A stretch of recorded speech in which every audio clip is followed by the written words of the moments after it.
The next topic is RECTECH Rising, Overcoming Data Challenge in Compliance Reporting. So now I would like to welcome our next guest speaker, Ms. Sue de Broglio, Head of Compliance Asia at the Macquarie Group Limited. Ms. de Broglio has extensive experience in leadership role in compliance and other risk management. And she will be giving a talk with us today on RECTECH.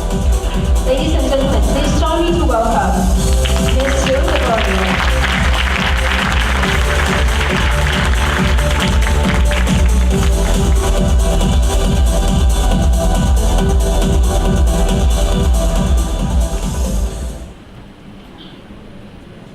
Let's see if this works. Yes, it does. Hi everyone, and thank you very much to the SEC for inviting Macquarie to talk on this topic. Before I start, I'm going to be a good compliance professional and give a few disclaimers. Some of the opinions that I'll express are very much my own and not necessarily those of Macquarie's. And I will mention a number of providers that we use, and please don't take that necessarily as an endorsement. It's not an endorsement, but it's just where we are. Okay, so just quickly, we've had some insight from Florian on what the difference between FinTech and RECTECH are. But just looking at a couple of definitions to set the scene. From Australia, the Securities and Investment Commission defines RECTECH as the use of new technologies by the FinTech sector to solve regulatory and compliance requirements. So they're seeing it as a subset of FinTech. Right on the other side of the world, in the United Kingdom, they very much use a similar definition. So generally, regulators are, in agreement on what they see RegTech as being. But very simplistically, again, as Florian said, with AI, it's not anything new. We've been using technology solutions in compliance for some time. The difference is that we want to move towards a more holistic regulatory technology framework where we can have a full view of the enterprise and the risks that are attached to it. So what I'll do today is take you through some of the solutions we currently use, but try and focus on where we're going in the future and where we see the advantages of this. Just looking at this quickly at the dark intersection, that's where we see RegTech. So anything where technology and the regulators themselves intersect, and the use that regulators use technology for reporting, for analytics and that sort of thing. Financial services using technology for similar reasons. But a new and interesting part is that middle piece of the intersection where all three come together. And I'll give you a quick example of what's happening in Australia at the moment. So ASIC have sent out questionnaires. So they do industry surveys basically by sending out questions, and they're trying to look at the way the financial services participants in the market do certain activity. What they've been doing lately is sending it to us in a common format so that they can take it, and it's still a little rudimentary in that it's mostly Excel spreadsheets. But they can then take those spreadsheets where we've all used exactly the same fields to provide data in a consistent form, and they've got now data analytics that can then in real time and really quickly come out with analysis which would have taken months and months and many people in the past. So very quickly I'll take you through our framework because, as I said, I do want to focus on what everyone's here to hear about is probably the new technologies more than what we currently do. But just in terms of Macquarie's risk management model, we do use the 3 lines of defence, with the first line being the front office and very much recognised as the owners of the risk. So technology for them, in implementing controls, doing their reporting and understanding what's happening in their businesses is really important. The risk management group, of which I'm part as the compliance division, is the second line of defence. So we do, I'll go through a little bit more about our role in the next slide, but really we've got the oversight. We need to ensure that what is happening in the business is compliant and that they're managing their controls appropriately. And the third line, traditionally, just internal audit and, in fact, external audit as well. And I won't spend much time on that piece. So from a compliance perspective, holistically, we look at the advice we provide to the businesses, and part of that is around the information we can provide them. So the reports and insights into how their businesses are performing come from compliance, and that's a tool that we provide to them. We also do training and education, and we have quite an extensive automated process there. So we've got online training as well as face-to-face, but we use, we're looking at effectiveness of training. So we need tools to tell us, we deliver this training online, people are doing it, how are they performing, but what are the outcomes, what are they learning, and are those learnings being applied in the workplace? And we use monitoring tools thereafter to look at that. And then lastly is where my area of focus will be today, is the monitoring and surveillance piece. So, how do we know what's happening in the business and what do we do with that information? You may or may not be aware, but sort of looking at behaviour and conduct is probably a key focus all over the world at the moment. So a lot of the tools we need to tell us how people are behaving. So there's a manager in charge regime in the in Hong Kong. The UK has introduced the senior managers regime. Australia's now got the banking executives accountability regime. And that's spreading throughout the globe in terms of how regulators expect us to behave.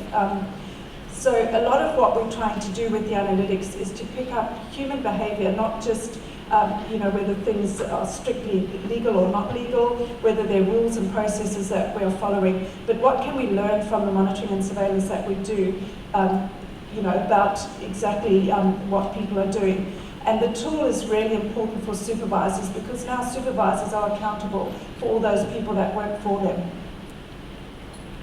So just a couple of the benefits and what we hope to get out of RECTECH by furthering this journey and introducing new solutions. Cost efficiencies of compliance. As you've heard, financial services are moving faster and faster. The world is demanding more. We need to be quicker to market. We need to provide cheaper solutions for consumers. As global wealth is increasing, there are more people involved in the financial services system. And no longer can we sort of put out slow and expensive products for them. The regulatory change itself is demanding that people respond, that organisations respond. The law is changing all the time. More is being expected of us. As the risks increase and law comes in place to respond to that, we as a compliance division have to make sure that we react as well. But of course, that's an extraordinary expense for businesses. So the more we can automate, the more we can drive efficiencies and do that mundane routine work that does make compliance a boring job, the better for us and the better for our customers. Scalable and repeatable processes. So again, those are those things that machines can do. And we've heard about some of the KYC and the anti-money laundering type initiatives, but trade surveillance, e-com surveillance, which I'll go into, can all be done in an automated way at a lower cost. And of course, improving the data analysis, because the more data we have, the more we're able to compare things, the better we're going to get at predicting things. So in the long term, the solution, the benefits that we're looking for is enhanced regulatory reporting, so making sure we know exactly what the problems are, making sure we can interact with the regulators and let them know what's happening in our businesses, increasing market stability and confidence, because we'll be picking up issues. Markets will have confidence that anything out of the ordinary that's happening in trading is picked up and responded to, so that people aren't disadvantaged. And of course, improve governance across the business, making sure that the boards have oversight, have visibility and understand exactly what's happening. So a few things that we're doing at the moment. So the things that we look at from a monitoring and surveillance perspective is we're looking at client activities. So what are our clients doing? You know, is there market manipulation?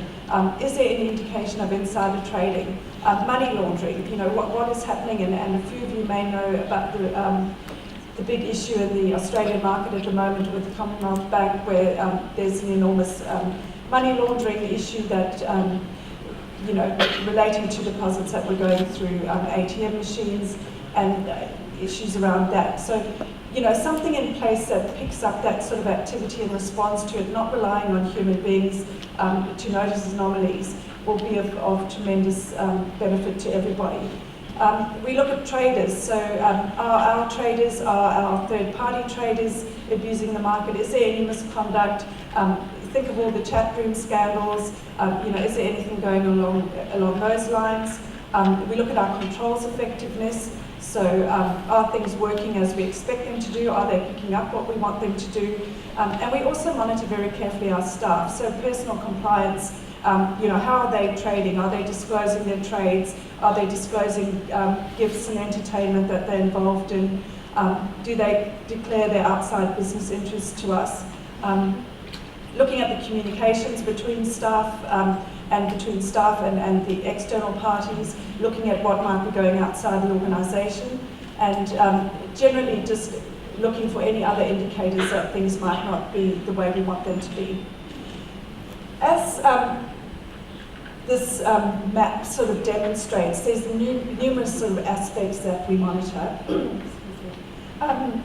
We're looking at the review subjects, so I've mentioned clients, the firm, counterparties, staff. We look at the different asset classes that we're active in. We look at the countries that we operate in, and this map is just an example and calls out a few of the countries in Asia that we're present in. We look at the trade surveillance scenarios, so you know, what are the communications between our traders and clients? You know, are information barriers being respected? Is there a potential risk of insider trading, as I said? You know, are there any trading patterns that are concerning? And then we also look at the compliance risk subject, which is really just, you know, what risk is it that we're managing to? And ideally, you need to be able to look at all of these in conjunction, because looking at them in isolation is not necessarily always going to pick up what the concern is. And, you know, as you can imagine, to do this all manually, you need an enormous amount of people, but you're still going to miss things because it's really hard to amalgamate all this information. So e-communication surveillance, I think this is probably something that touches on that last question about Thai language. So we consider ourselves a mobile organisation, and Macquarie likes to be innovative. We have apps, you know, we like staff to be able to use mobile devices, and there's, you know, social media and all sorts of other applications on those, and we need to be able to record and track everything that happens, particularly in the regulated roles. So in the past, what we did, and in particular in relation to email and text messages, if we thought something was wrong, we'd have to proactively go and ask for access to somebody's email, run a scan, and you know, we'd be using UX for that to pick up keywords, and then really manually scrutinise what we were finding in order to see if there was a problem or not. We've moved across to what we've called here Journal the World. All emails in Macquarie are journaled, so you know, every single piece of communication that goes out, and it runs through programs to pick up words. We use lexicons, and we've also introduced, you know, in the various languages that we operate, we're introducing that capability there as well. The challenge there, as you can imagine, is if you just take words that people use in English, they're not always structured sentences, they're not always traditional English. Usually traders use slang, as you know. There's all sorts of things that we need to pick up. So building that lexicon is an ongoing exercise. So we're looking for word strings, things the way people express themselves, things that people might say when they're trying to cover things up. That doesn't always work in a direct translation, so it's really important in each of the jurisdictions that we understand exactly how language works, what those red flags are in what people might say to each other in e-coms. So that is something where AI would be of a really great help because, you know, at the moment we've got some insight, but it's an iterative process and you're learning more and more the more you do. We use Tableau Reporting, which allows people to drill down and understand exactly the data relevant to their areas and cut it in different ways to look for trends. And Compliance Accelerator, you know, really just helping people understand the broad scope of what's happening in their business. In addition to this, we also use Socialite, which captures some of the social media use that we have. The thing is that, you know, you can't stop people loading apps and using them, but obviously we have policies in place for that, and the apps that we do allow, for example, LinkedIn as an easy example, we can run Socialite over that, so everybody's, even the messenger services on those, so that you can pick up exactly what's going on in those, you know, outside of the server environment, I guess, of Macquarie itself. The future here, though, is probably where we'd like to move to really quickly, and it's, you know, back to the point where AI, I think, would play a huge part in compliance monitoring. So really looking at holistic surveillance. So I'll go to trade surveillance next, but the nirvana here is, you know, if you're looking for something suspicious in the way things are happening, you might not pick it up just in the trading pattern. You'll pick it up as well in a combination of the e-coms and in a combination of, you know, what the person's doing in their personal trading account. So we have all that data. What we need to move to is a way to pull that all together and to have meaningful analysis that tells us, you know, what are the triggers, where are the risks that we see. Speech-to-text technology, you know, back to telephone recording. So we have that at the moment, obviously, but it's still manual in terms of picking up exactly, you know, where there's cause for concern. It's also reactive in that, you know, often you need to know that there's something you're looking for before you look for it, apart from sort of random monitoring. Automated monitoring of phone calls, voice to text, and all those sorts of things will make that far more efficient, quicker, cheaper, and far more real time, because the problem with all of this analysis is that you land up in a position where the data is so rich, but it's quite a while before you have an opportunity to go through it. So trade surveillance, I've touched on a little bit, but you know, in the past, Smarts was our key trade surveillance tool. That's been developing and being enhanced over time, and you know, obviously we pick up the enhanced versions as they go. But there's regulated and unregulated trading, and in the past, you know, your focus was on what is regulated, what do I need to be monitoring, and being able to demonstrate that. Now that we're looking at behaviour and we really want to understand what people are doing, whether there's a requirement to do it or not, we need to extend that far more broadly.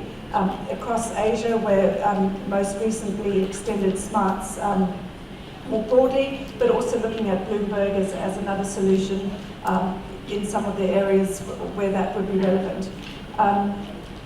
An enterprise risk case manager is a tool that allows you to have more of a holistic view. So you're not looking at just trading in one particular area off one desk, you're putting it together and looking at what it looks like holistically. So again, the future very much the same is how do we pull everything together? You know, I've referred to the control room here, so looking at our information barriers, managing our conflicts, pulling all the information we have together to find out what the real underlying issue is or isn't. So this slide just demonstrates, I guess, where we'd like to move to. You know, we've got transactions, communications, various activities that our staff engage in. How do we pull that all together into a single funnel and look at it from that perspective out the other end? Financial crime compliance has been mentioned already, and this is one area where absolutely the opportunity is huge. but the need is even greater. So law everywhere is changing. We're seeing more ways for money laundering. We're seeing more ways to commit fraud. We're seeing the terrorism funding, and it's important more than ever to pick that up. Across Asia particularly, I know there's a lot of change happening. I know there's an inspection next year and the regulators are trying to make sure that the house is in order in each of the countries. And as those requirements change, we have to adapt and make sure that we're applying the right monitoring, that our KYC is effective, that enhanced due diligence is occurring where it needs to, that we're doing our suspicious transaction reporting. And all of that is manually intensive and involves a fair amount of effort, people, time, and we need to be able to respond quicker.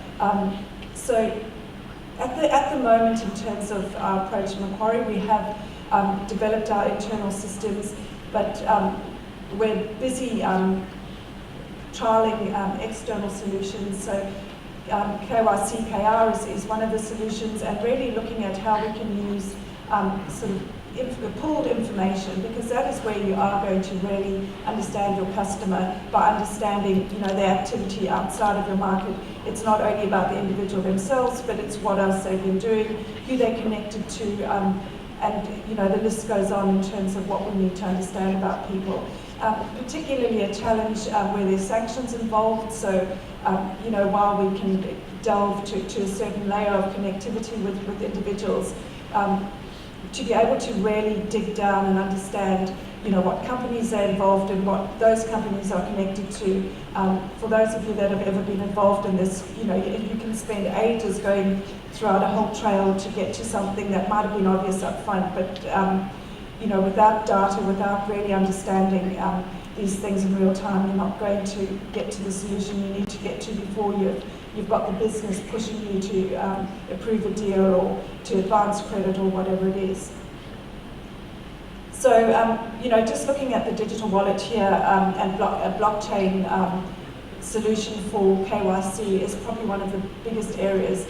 It's a wealth of data, but of course we're also bound by cybersecurity requirements, we're also bound by privacy requirements. So, blockchain and the encryption that's involved in that is something that kind of solves both those, that sort of conflict between privacy and our AML requirements, and it enables us in a secure environment to share information with other organizations. And then the cognitive automation, machine learning, as I said, understanding structured transactions, understanding where the linkages are between firms, between individuals that are connected to them, whether those are tenuous connections or not, is still something really important for us to really get to the bottom of, and it's not something, at a human level, I think we can do. There just simply isn't enough capacity to analyse all the data that might point to that solution.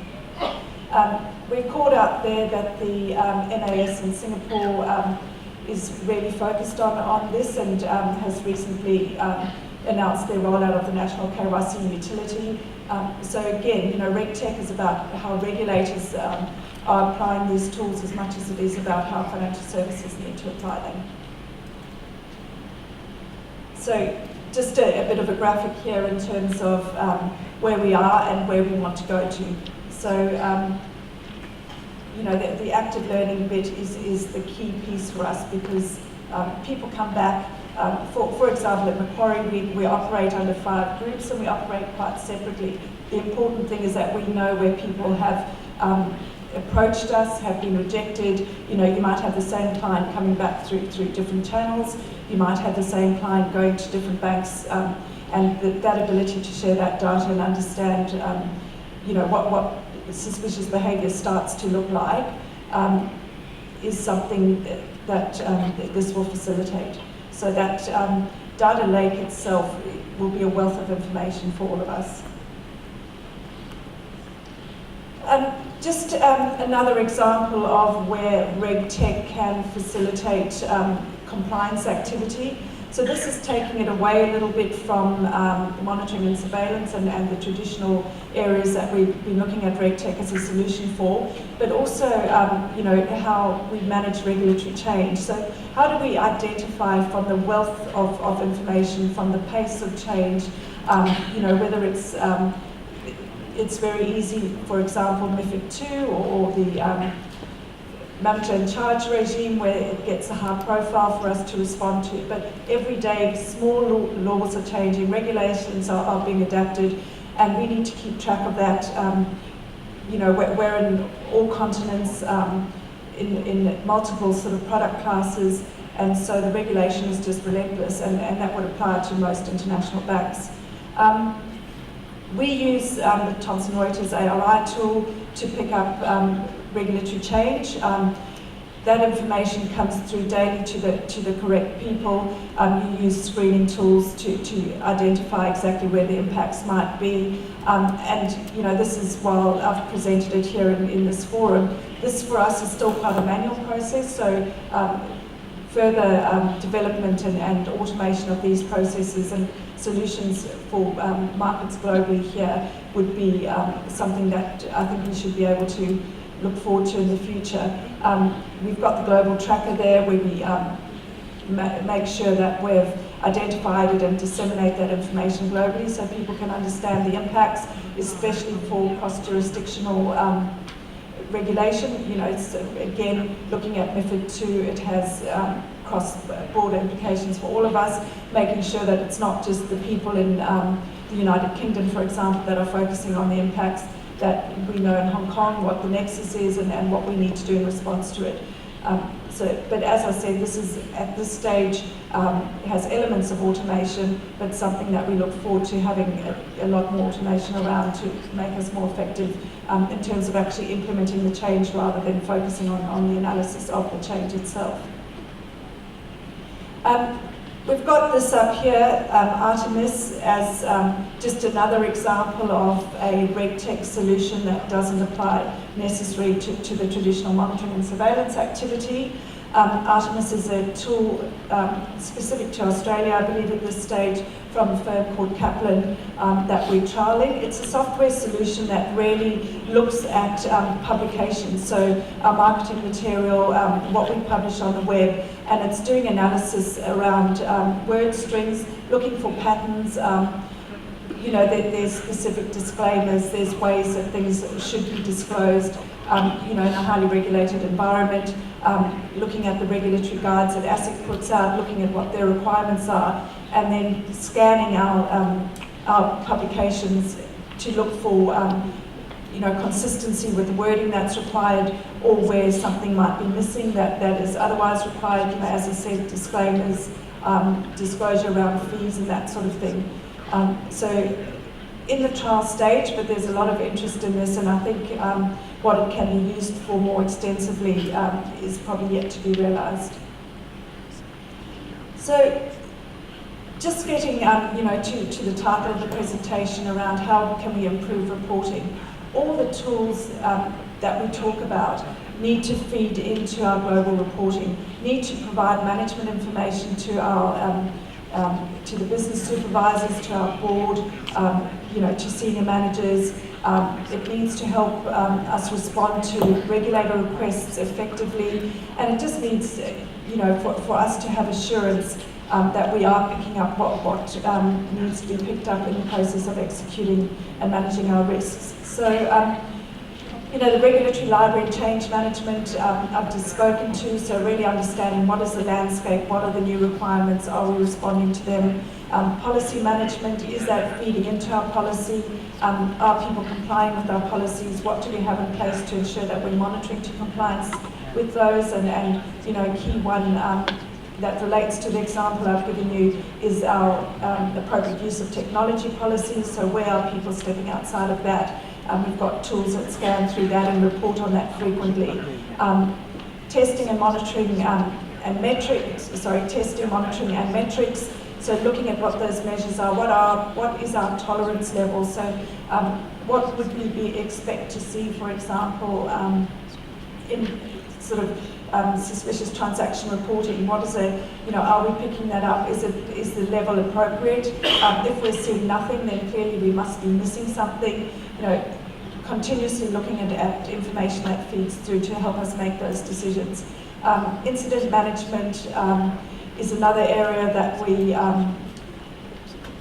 use an automated process. So we use open pages to record incidents, but what we really need to do is the analysis behind it. So looking at patterns, not only individual behaviour, looking at where we're seeing complaints, for example, against a number of incidents that have happened in the business, or a number of incidents that might be of a similar nature that are pointing to an underlying root cause. So it could be an actual, sort of system issue where we've got some sort of modelling wrong or something like that, but are we using the indicators from the incident recording to tell us where we should be looking? Is there a problem regionally? Is it actually one of our supervisors whose team is having frequent occurrences of issues compared to others? So, you're then going to look at that office and see if there's a problem there with either understanding, with systems, or with behaviour. And then regulator interaction. I think that's sort of a key area, and I know for regulators of very great interest, is how do we interface? How does our reporting feed through in real time? So think of short position reporting. Everyone has a requirement around that. And while that's probably one of the things that do feed into most regulators, how do we do it better so that we're picking up issues at the same time and providing them with visibility, and really working out how we provide that interface so that that confidence from the market, confidence from regulators grows at the same time as consumer confidence in our industry, which isn't always where it should be.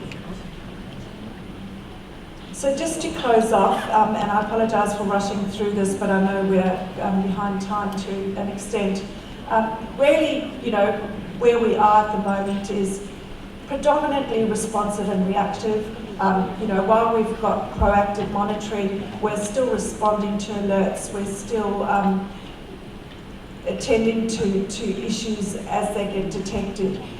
The future state there is to use data to help us predict where things might start to go wrong, to predict what behaviours might lead to something happening, and to prevent that happening. So rather than have the scandals that we have, make sure that we can see where things are trending towards a systemic issue, for example, and stop nipping it in the bud before anything, a number of consumers are impacted, for example.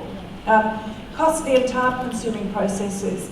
Most compliance departments are employing people at a rapid rate. We've seen what happened with the AML issues. HSBC employed an enormous number of people, and that's happening in trade surveillance and that sort of thing as well. But at the same time, the RECTECH solutions are getting developed, which hopefully will negate the need for humans to do that kind of work. So really, again, just endorsing what Florian said, it's very routine, it's very reliant on human attention span, which is not, foolproof. So a way of reducing cost, but also getting more accurate outcomes, is to have automated processes that do routine work. And when the issues are identified, then the humans step in and apply, some discretion and wisdom to ensure that we address the issues appropriately. Disparate systems to global streamlined processes. So really where we are at the moment is a number of different solutions. As far as possible, having those integrated. I mean, we all have to have solutions, and the nirvana would be to have one, but it's never going to be the case. But how we integrate that information and use it holistically in the established organisations is the challenge.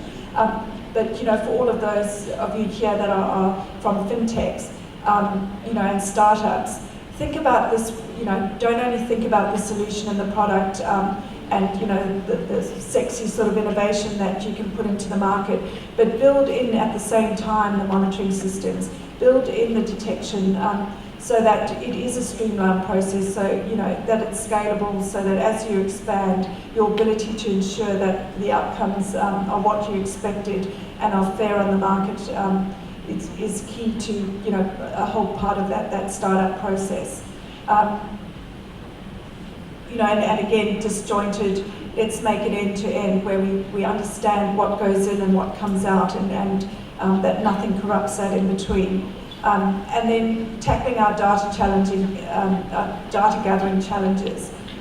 There's just loads of data everywhere, so the more we automate, the more data we have. The more we have, the more we need to use it, and then we need, once you do start using it, when you know something, you have to respond to it. So getting all that process automated, having a data-centric strategy that pulls the data, looks at it in conjunction with other data to assist humans to make an intelligent decision on what that actually means is key. So, not too far in the future, I don't think. There's the RECTECH industry is growing as fast as the FinTech industry itself. I think we're probably lagging a little bit behind, and in some ways, to me that's a problem, because the innovation that's happening for distribution of products needs to be in line with the RegTech that's required to monitor it. So the challenge for us in organisations in keeping up with the innovation of our front office, the challenge for regulators in ensuring that while they want to give fintechs and startups leeway and encouraging innovation for the benefit of consumers, we also need to have the products that ensure that the consumer outcomes are fair.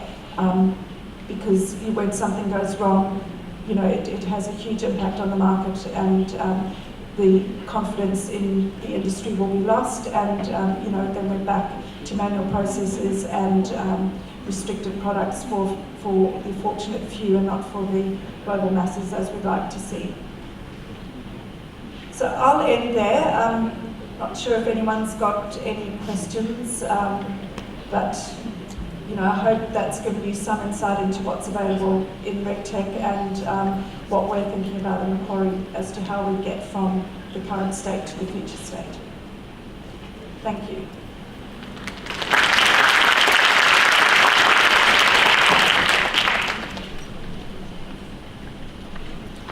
Thank you very much, Mr. Broglio. There was two very informative sessions on both the technology and the application of it. RegTech is only one application, and you can see from this morning and probably get the gist that technology is here to stay, and the best way that we can deal with it is to embrace it. And that concludes our morning session. Thank you very much for attending the morning session, and we hope to see you back again in our afternoon session, which will be also very interesting because we will have our FinTech startups, the finalists, the 10 finalists here, coming up here on the stage and pitch their very interesting idea to us. So I hope to see you back here at 1 p.m. ขอบคุณมากนะคะสำหรับการเข้าร่วมการสัมมนา FinTech Challenge 2017 ในช่วงเช้าในวันนี้นะคะหวังว่าการสัมมนาในวันนี้จะเป็นประโยชน์กับทุกท่านนะคะ